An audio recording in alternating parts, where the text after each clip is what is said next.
Lubbuudhaan kan ibseenyunni akka keet jaalala gaaddisa keet kanan dabarse caamsaa bongee bara hin sodaatin jettee yommuuni morfame haalootaanii olmaa kee argeera gooftaa koo mi'eeffadheeni sin dagadhuumanii lubbuudhaan kan ibseenyunni akka keet jaalala gaaddisa keet kanan dabarse caamsaa bongee bara hin sodaatin jettee yommuuni morfame haalootaanii olmaa kee argeera gooftaa koo mi'eeffadheeni sin dagadhuumanii waan anu laagaa guutee miti gaarummaan qabuun fuula keetti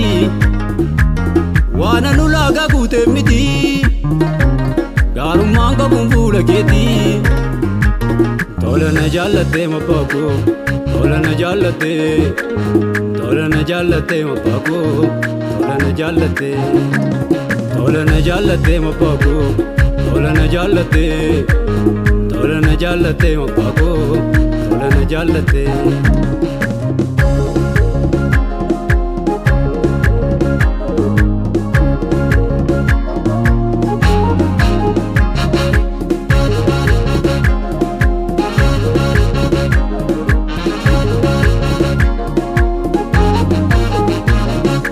akkanitti argametu salphatti miti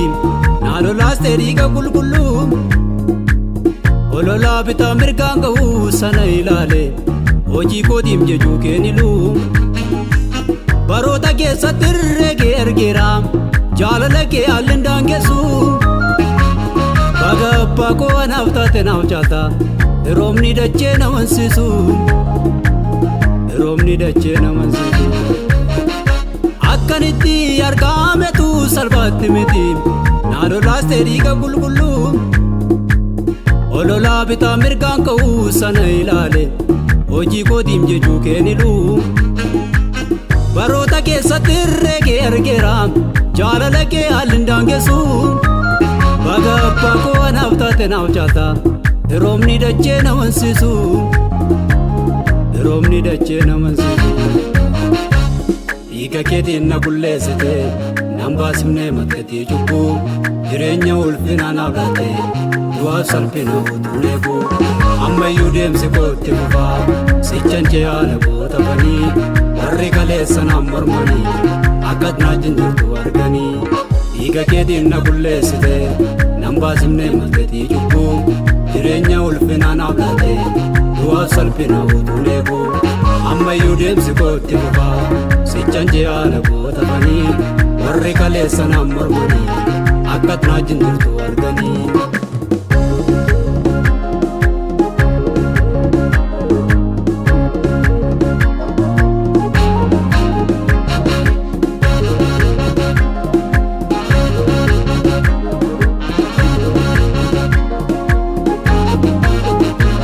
nattaantanaaf si gidduun galu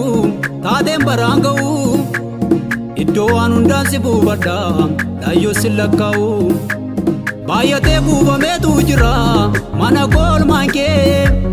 dhokkataan mul'ataa ibboo koo gooftaa situ hiikee gaarummaa keen argee nattaantanaaf si gidduun galu taateen baraan ga'u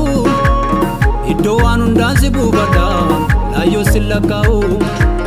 baay'atee buufameetu jira mana koolmaan kee dhokkataan mul'ataa ibboo koo